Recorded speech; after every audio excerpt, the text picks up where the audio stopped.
That's great. I mean, it's great because it's clearly worked as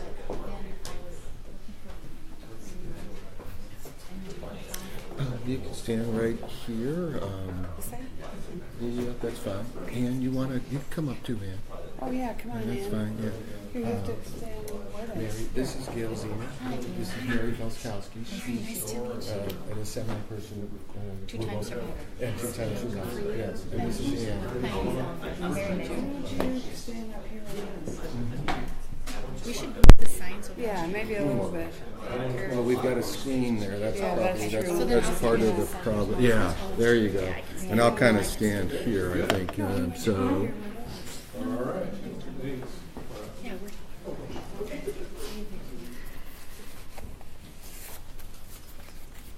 Set? Yep. Okay, great. Good afternoon, and thank you for coming here today. First off, I just want to thank several people that are here today to talk about this very important issue. Senator Darling will be speaking here in a few minutes. She is the lead person in the Senate for this very important bill on breast density notification. A constituent of mine, Gail Zemer, will be speaking about her personal story. A friend of hers had a very similar situation. Ann Zellner will be here as well. And Representative Mary Felskowski is here in support of the bill as well. I wanted to thank all of them for being here. I also wanted to thank the Medical College of UW-Madison. Their radiology school was very helpful in educating myself, my staff, other legislators about this bill and the issues that it's trying to address. So now I'll go into the bill. Simply put, the breast density notification bill, it requires radiologists to inform patients if they have category 3 or 4 dense breast tissue. Currently, when a mammogram is done, there's 4 levels of breast density. Levels 3 and 4 are considered higher density than levels 1 and 2. And why is that important? The denser the tissue, the harder it is for a tumor to be recognized. If you look at the screen over here, you can see there's that white spot on a breast tissue that is less dense, and it shows up fairly well. Can you imagine trying to find that little white spot in a highly dense tissue example that's on the side over there? I think a picture is worth 1,000 words in this particular situation. It's like trying to look for a baseball in a snowstorm. So I think if you think of that analogy, that's what the issue is trying to address. The second part is that once the patient has been notified that they do have dense tissue, then it encourages them to discuss that with their doctor to determine if additional screening tests, in addition to the important mammogram, would be necessary. Options could be a 3D mammogram, an ultrasound, or an MRI. All can do a better job of detecting tumors in dense tissue. A couple of other key points before I turn it over to Senator Darling. 40% of women have dense tissue, that category 3 or 4, that is considered a higher risk of a missed diagnosis. Also, though, dense tissue in and of itself is a higher risk category for breast cancer. So women who have denser tissue have a greater chance of developing cancer just because of that phenomenon. So there's 2 significant risks. So with that, I'm going to turn it over to Senator Darling, and then we're going to hear from our constituent, Gail Zemer. Thank you.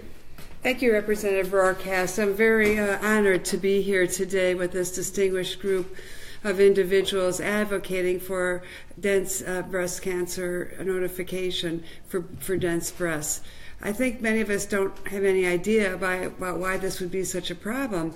But if you remember, breast cancer is a huge issue, especially in Wisconsin. 12% of women will get breast cancer. I am a survivor. Representative Felskowski is a survivor, and Gail and Ann are survivors. We're very blessed to have the health care that we have in Wisconsin. But what we need is this bill, because early detection is the secret to getting good treatment, getting high survival rates. Just want to go over a little bit of the statistics. I mentioned that breast cancer is the most common cancer among U.S. women. It's the second most leading cause of death. Heart disease is the first. So this is a huge medical issue for women, and it's a huge issue for women who are mothers and wives and sisters and friends. It's a disease that touches all of us. If I mentioned that 12% of women born today will be diagnosed, the scope of that issue is huge. It's 1 out of 8 women. And if you look at the Department of Health and Social Services, they'll say that 4,730 women in Wisconsin have been victims of breast cancer. So if early detection is the key to survival, and if one has breast density issues, we need to notify these women that they have to do due diligence, that a simple mammogram for someone like the person on the right is easy to detect. But if you have tissue that Representative Rohrkast mentioned, 3 or 4 level, you're going to have very difficult times identifying a lump. And that's why it's very important that women understand that breast density is a huge issue if you're being treated or diagnosed or being examined for breast cancer. So we're here today advocating for this bill, that women should be notified, and it will make a huge difference. And you'll hear from others about, especially Gail, about why this is so important. So Representative Rohrkast, I really want to thank you for your leadership on this bill. Gail, I want to thank you for being so brave to come and tell your story. And of course, my buddy, Representative Felskowski, is a major survivor, as you are too, all 3 of you. So I'm very proud to be a part of this group advocating for this bill. Thank you very much. Great. Thank you, Senator. Gail talked to me, I think it was almost a year ago, and brought this issue to my attention. I did not know anything actually about the issue of dense tissue. And those started when I heard her personal story, which you're going to hear right now. You will see, I think, and find it very compelling, as I did, to start to do the investigation work. That's why we went to the UW Medical School. We've worked with the radiologist. We've looked at what over 30 other states have done similar type legislation, all designed to improve preventative care and to increase or to speed up the potential detections of tumors. But enough on that. I want to introduce Gail Ziemer, and she will talk to you about her personal journey. Thank you. Thank you, Representative Rohrkast, for inviting me here today, for the opportunity to tell you about my cancer journey briefly, and my desire to ensure that all women in Wisconsin are made aware of their breast density. I was diagnosed with stage 3C breast cancer in February of 2016. It was shocking and terrifying, as any cancer diagnosis would be, but it was also incredibly unexpected, as I was a faithful patient and I had average risk for breast cancer, meaning I didn't have a direct family member who had ever had breast cancer before. I followed all the recommended preventative screening protocols. I had a mammogram every year at the same time, and then 6 months later I would follow up with a regular gynecological exam, so my breasts were being looked at every 6 months. What was never mentioned to me in all of this time was that I had dense breasts, which it turns out masked my nearly 4-centimeter tumor over the course of nearly 2 years. So my breast density was similar to the breast density on the right, and they just couldn't find the tumor. I even asked for and paid for, out of pocket, a 3D mammogram in January of 2016.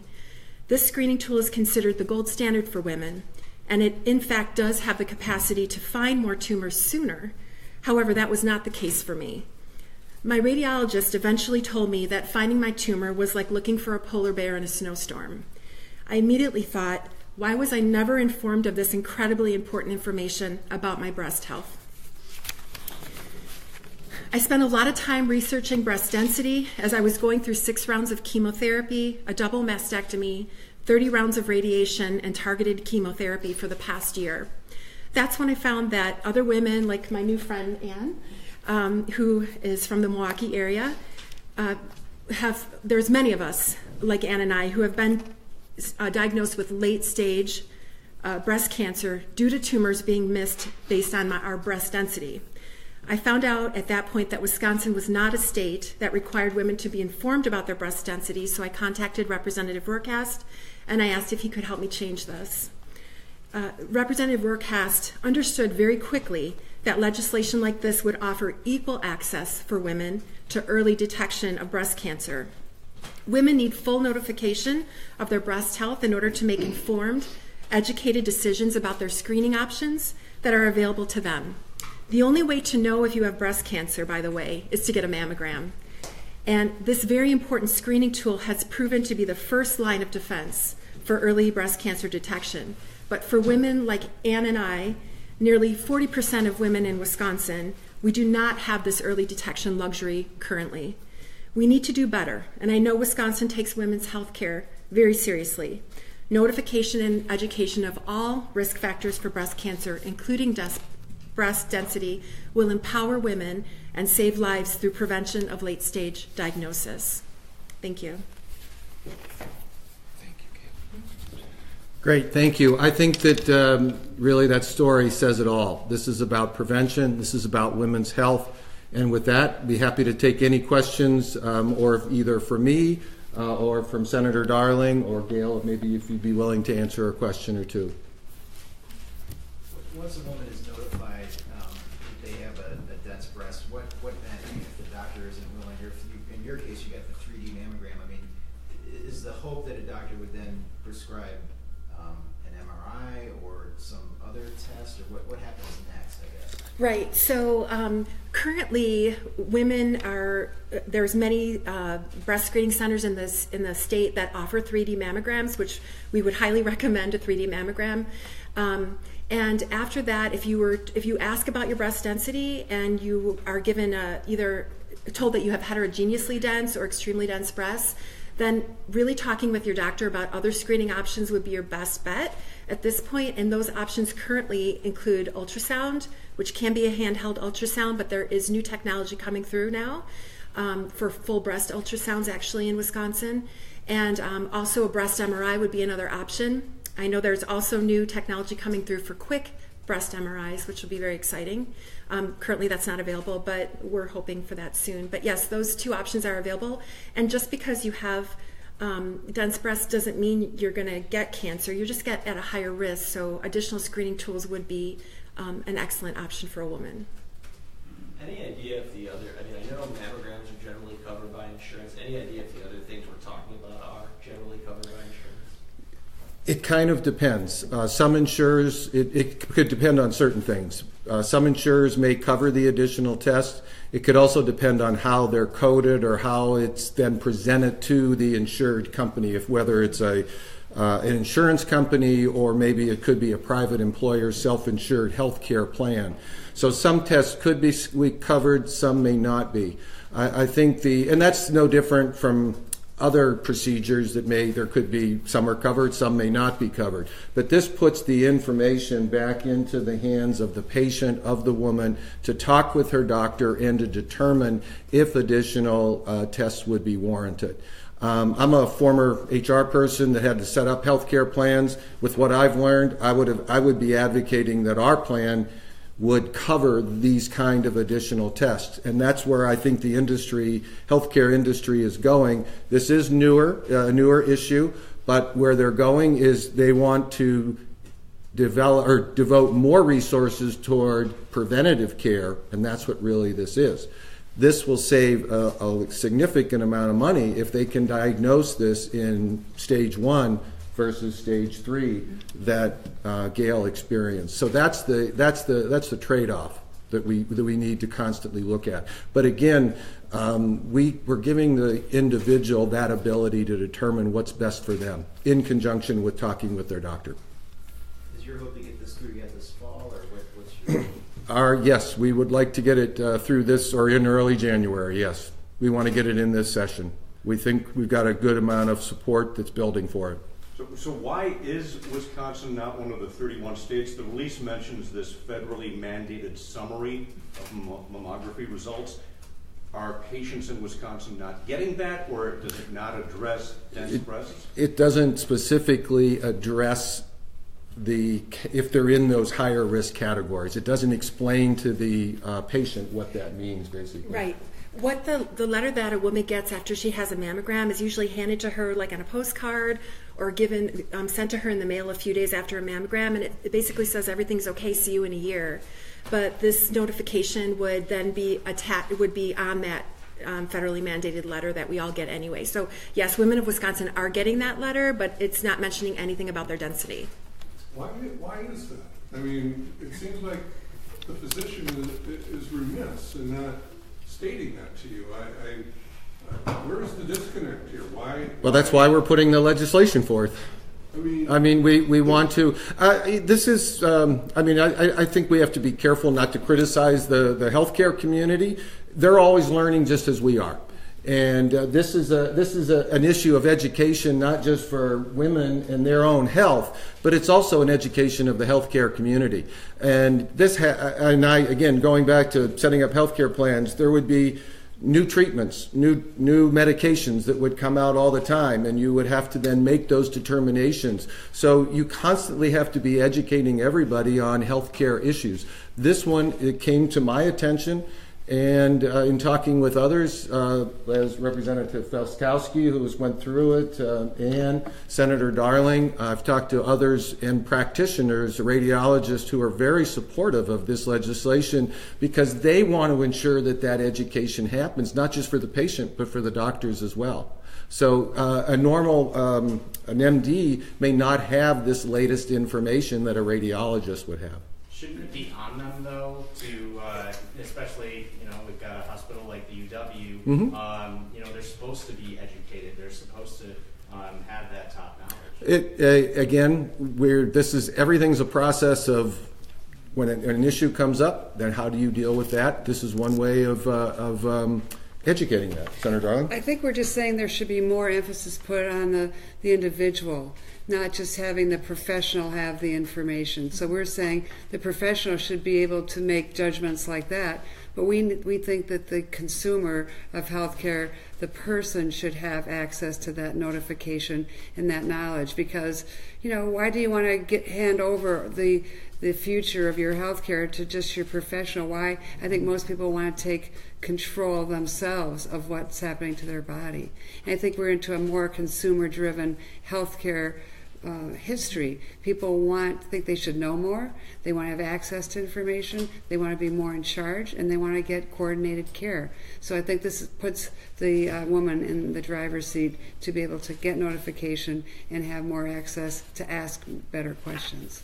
When your diagnosis happened, you obviously went back to your physician and had the conversation. Did you say, I have been diligent, I have taken control of my health care, you dropped the ball? I mean, that's what the scenario you are putting forth, it's hard to conclude otherwise. Well, all I have to say about this is there's 4 women standing here that are still alive because of the competent cancer care that we received. And I am really, really grateful for the doctors that helped me and for the doctors who saved my life and all the research that went into every breast cancer is a little bit different, but there's a lot of research going into breast cancer right now. And I know that there's at least one drug that's pretty new that saved my life. I wouldn't be standing here today without Herceptin. And so that's probably what I want to say about that. I did get really good care. One question I have, when this came up in our newsroom today, there were a lot of women who had never heard of breast density. Had you guys ever heard? I mean, is that common that women have not even heard of this before? Anybody wants to? Absolutely. I want to address a couple things. I sit here and listen. I was diagnosed with breast cancer my first time at age 40, and I did not have to do chemo or radiation, but I ended up with a double mastectomy. I had a double mastectomy, and at 50 was diagnosed with stage 4 breast cancer. Wrap your head around that. how could you have a double mastectomy and have breast cancer? It was a fluke thing. There was a mammary lymph node, and I ended up with that. Were my doctors negligent? No. Sometimes things happen. And like Gail said, everything is different. Everything is different. And you know, we get complacent, and we're going in for our exams, and we're doing our mammograms, and we're doing this. And I look back, and did my doctor talk to me about breast density? Yeah, probably with my first or second mammogram as an educational piece and stuff. And then all I ever looked at was, you don't have an issue. So this takes complacency away from us once we are diagnosed with dense breast tissue. And as Senator Darling said, it puts you in the driver's seat. It makes you more diligent of the risk. You know, I was then genetically tested 6 different ways because of having breast cancer twice. My mom had it twice. I mean, it runs in our family. I don't carry the gene. So to try to place blame on why certain should be doing this or doing that, healthcare is not static. You know, it consistently moves. And I just thank God every day for the plane ride that put me in so much pain I ended up in the emergency room, that's how we found out I had a 7-centimeter tumor. So this is literally saying, you know what? Our healthcare professionals do an amazing job. I was treated at the Carbone Cancer Center here in Madison, and I credit Dr. High for me being in front of you today. But they can't catch everything. We need to own it, and we need to be empowered, and this is empowering us to ask the right questions and to continuously be diligent. Because I know it changes. I mean, I have a lot of friends that have had mastectomies, and now they're looking at me going, you got breast cancer stage 4 after. The protocol isn't there to have mammograms after you have a mastectomy. But now these women are now empowered to know, I might have to do a little bit more due diligence. It's empowering women, not placing blame on the medical field. I would add, in our education process of trying for myself, my staff, to understand this issue, when we talk to the UW Medical School, we talk to radiologists, we talk to doctors, they did say that this is a newer issue, that this has come up. This is not something, the education is getting better every day, and that's why we wanted to come out again with this bill. We thought that it was very important. Many of the radiologists that I've spoken to or that we've talked to are very supportive of the bill. When we left the medical school, the radiology professors there, I think I asked them a question. I said, is there any reason that we shouldn't do this notification bill? And they all looked at me like they didn't say a word other than they were just shaking their head yes, if I remember that correctly. But that was basically the response that they were giving. They need help as well. And this, again, it puts the information back in the patients are as responsible as doctors in many respects for their own health care. So this is a continuing education process for everybody, and that's why we're bringing it forward. And I'm just glad, and I want to thank Gail and her friend for bringing this to my attention, and not for me, but bringing it to our attention here in the legislature. We're trying to now deal with this, and we're working with the healthcare community and encouraging them to support this as well, because we believe that this is important to early diagnosis, which will save lives. It will actually improve healthcare outcomes. It will reduce the need for more aggressive surgeries, the use of chemo, other drugs that may have more troubling side effects. So ultimately, it will also save money, but most importantly, it's going to save lives. And I'm so glad that the 4 lives here were saved by our healthcare community. Is this something that has to stay state by state? You know, that if Wisconsin becomes the 32nd state, let's say, is there any chance that this could? It could become. There is a federal. I believe there's been work at the federal level, but it's not moving anywhere. So I guess I'm not willing to wait, and I don't think Wisconsin women should be willing to wait for our federal government at this point. So you mentioned insurance.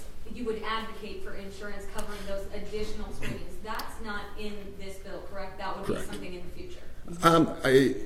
We would not want to mandate. I mean, that's something I don't. But this is. I mean, I would be a proponent of that as a legislator, as a former HR person. I think that if I was setting up my own self-insured health care plan with what I've learned about this issue, I would be encouraging, or if I was the decision maker, I would decide to cover these additional tests.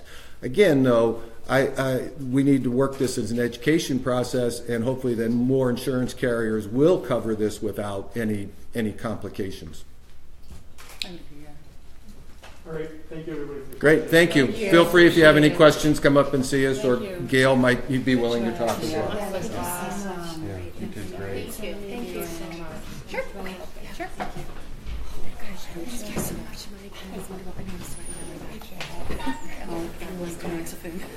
Yeah, for sure. I wasn't trying to blame doctors. No,